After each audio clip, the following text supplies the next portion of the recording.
இப்போ வந்து F டெஸ்ட்டுக்கும் D டெஸ்ட்டுக்கும் உள்ள ஒரு சின்ன டிஃப்ரென்ஸ் என்னென்னா, அதில் உள்ள பாப்புலேஷன் மீன்ஸ் அப்படின்னு சொல்லி வரும். இதில் வந்து பாப்புலேஷன் வேரியன்சஸ்ன்னு சொல்லி வரும்.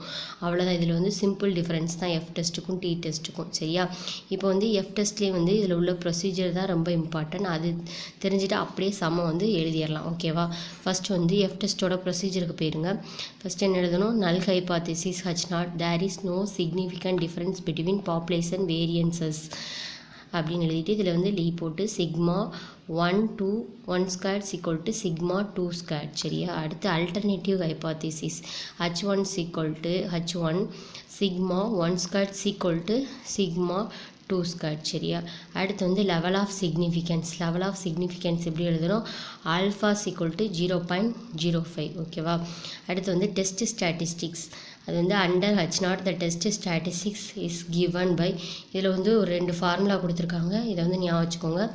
பெரிய S1 square equal to N1 small s1 square divided by N1 minus 1. அடுத்து வந்து பெரிய S square S2 square equal to N2 சின்ன s small s square 2 divided by N2 minus 1. இந்த ஃபார்முலா வந்து ஞாபகம் வச்சுக்கோங்க. சரியா?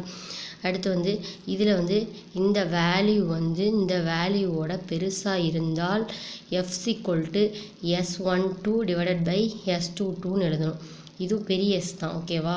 ஃபாலோஸ் இந்த கண்டிஷன் இல்லாமல் வேறு மாதிரி கண்டிஷன் இந்த மாதிரி அப்படி இருந்தால் எஃப் டிஸ்ட்ரிபியூஷனில் என்ன எழுதணும்? டிகிரிஸ் ஆஃப் ஃப்ரீடம் எப்படி எழுதணும்? v equal to N1 minus 1 N2 minus 1. இந்த மாதிரி இல்லாமல் S2 வந்து பெருசாக இருந்து S1 ஸ்கொயர்டு வந்து சின்னதாக இருந்தால் எஃப்போட வேல்யூ எப்படி வந்துடும்? S வந்து மேலே வந்துடும். சரியா? S2 வந்து மேலே வந்து S2 ஸ்கொயர்டு வந்து மேலே வந்துடும். S1 ஸ்கொயர்டு வந்து கீழே போடணும். சரியா? இதில் அப்படியே மாற்றி போடணும் தலைகீழே. அப்படி எழுதணும். அது மாதிரி டிகிரிஸ் ஆஃப் ஃப்ரீடம் வந்து N2 மைனஸ் 1 N1 மைனஸ் 1 எழுதணும். இதுதான் வந்து இதில் இம்பார்ட்டன்ட். ஒன்று இந்த மாதிரி ஃபார்மேட்டில் ஆன்சர் வந்துச்சுன்னா எஃப் ஈக்குவல் டு இப்படி யூஸ் பண்ணி நம்ம வந்து டெஸ்ட் ஸ்டாட்டிஸ்டிக்ஸ் கண்டுபிடிப்போம், எஃப் கண்டுபிடிப்போம். அதே இது வந்து இந்த மாதிரி ஃபார்மேட்டில் வந்துச்சுன்னா இந்த எஃப் வேல்யூ யூஸ் பண்ணி ஃபார்முலா யூஸ் பண்ணி டிகிரிஸ் ஆஃப் ஃப்ரீடம் எப்படி கண்டுபிடிப்போம்? N2 minus 1 N1 minus 1. அதுக்கடுத்து இதில் எதுன்னு சொல்லி கண்டுபிடிச்சிட்டு அடுத்து கால்குலேட்டட் எஃப் கண்டுபிடிப்போம். அந்த ஆன்சர் இந்த ஃபார்மேட்டில் வந்து இந்த ஆன்சர் எழுதுவோம், அந்த ஃபார்மேட்டில் வந்து அந்த ஆன்சர் எழுதுவோம். ஓகேவா? சம் போடும்போது இன்னும் உங்களுக்கு கிளியராக புரியும். ஓகேவா?